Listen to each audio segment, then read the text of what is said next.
Welcome to the Flight Deck Student Pilots. I'm your host and your flight instructor for today, and I am so pumped to have you here.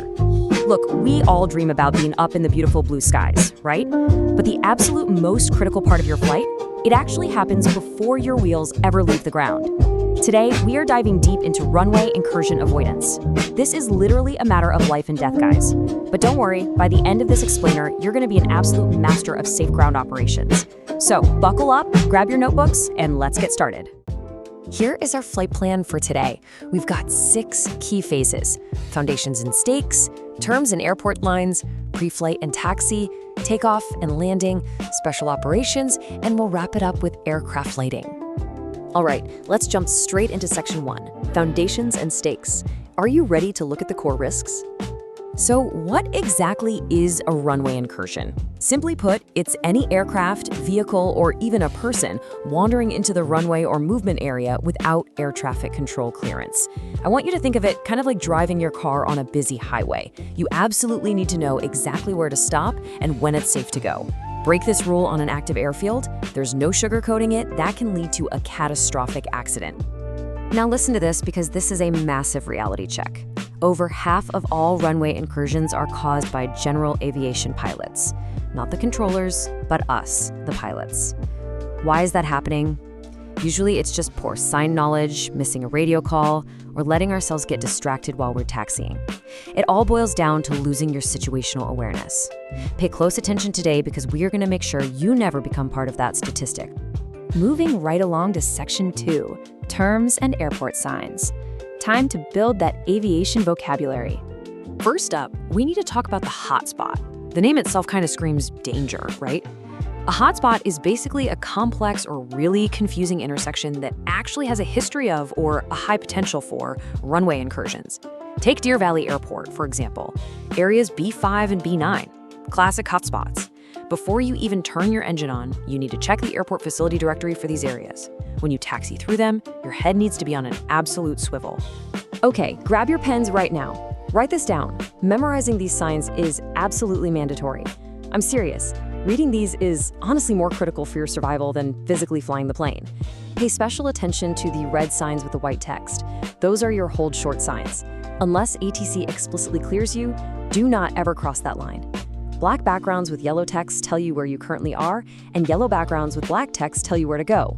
Memorize them for sure. All right, section 3, pre-flight and taxi. Let's talk about what happens before we even leave the ramp. Listen, before you even think about releasing those parking brakes, your pre-flight checklist has got to be totally complete. Get that current airport diagram out in front of you. Check your NOTAMs to make sure there aren't any closed taxiways. Grab the ATIS weather and brief your entire taxi route out loud. Knock out as many of these checklist items as humanly possible while you're completely stationary. You do not want your attention divided once that plane is rolling. Now, the ultimate golden rule of the tarmac is all about boundary lines. Non-movement areas, like the ramp where you're parked, you don't need clearance there. But look really closely at those double yellow lines. You see one solid line and one dashed line. To cross from the solid side into the dash side, which is the movement area, you absolutely must have ATC clearance. Never, ever cross a solid yellow line without their permission. And the absolute second your wheels start moving, we initiate what we call a sterile cockpit. The rule here is incredibly simple. Heads up, eyes out.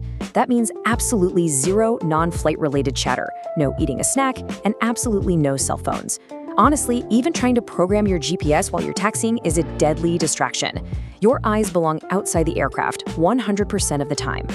When you are talking to ATC, standard phraseology is your absolute best defense against a deadly misunderstanding. For instance, the word Roger. It just means, I have received your transmission. That's it.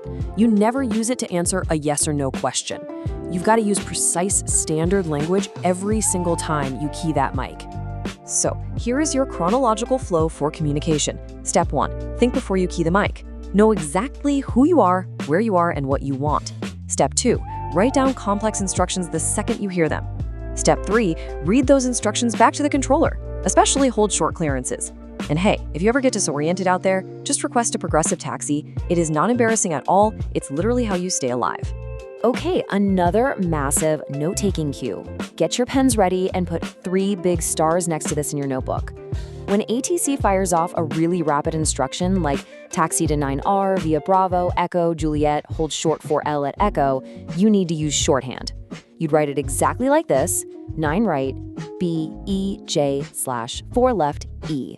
That slash right there, that is your ultimate universal symbol for hold short. Use this exact shorthand on your exams and in real life to lock in those instructions perfectly. Up next is Section 4, Takeoff and Landing. This is the highest stress moment, guys, occupying the active runway. You must never, ever confuse these two commands. Line up and wait means enter the runway and hold your position, period. It is definitely not a takeoff clearance. And honestly, even when you do hear those magic words, cleared for takeoff, don't blindly trust the controller. Look out the window and visually scan the final approach path yourself. Make it a strict habit to say out loud, final is clear, runway is clear, before you push that throttle up. Now, just because you landed perfectly doesn't mean you can relax. You need to exit the active runway as quickly as safely possible. Here is a massive, common rookie mistake: stopping too soon. Your entire aircraft, right down to the very tip of your tail, has to completely cross over that yellow hold short line. Do not even think about touching your radio frequencies or pulling up your flaps until you are completely across that line and at a full stop. Let's change the pace a bit for Section 5, Special Operations. When you're flying into a non-towered airport, guess what? You are your own ATC. You have to tune into the CTAF and clearly self-announce your intentions using your full call sign. Without a controller holding your hand, you've got to actively turn your head, scan the entire length of the runway, and check those approach paths yourself. You are 100% responsible for clearing that airspace. And what if you're dealing with fog or smog or haze? You need to slow everything way down. Brief your low visibility charts before you start rolling. If you need to run a checklist, bring the aircraft to a complete stop first. Also, be on super high alert for controllers telling you to hold short of the ILS critical area boundary. You really don't want to interfere with an arriving aircraft signal. Bring it on home to Section 6, Aircraft Lighting. Think of your exterior lights as your visual language out there. Anytime that engine is running, your rotating beacon needs to be on. While you're taxiing, make sure your taxi, nav, and anti-collision lights are on so people know you're there. And when you are actively crossing a runway, turn on the whole shebang. Illuminate everything to maximize your visibility. But be a courteous pilot. If you're holding short in close quarters and your strobes are blinding other pilots, go ahead and turn those off. So as we wrap up this explainer, I've got one final big question for you to think about. What is your absolute ultimate defense against runway incursions? Well, it's not just memorizing the signs, and it's not just knowing your lights. It is situational awareness. Knowing exactly where you are, who is operating around you, and where you're going next. That awareness is your ultimate shield on the ground. Master that, and I will see you safely up in the skies. Have a fantastic flight.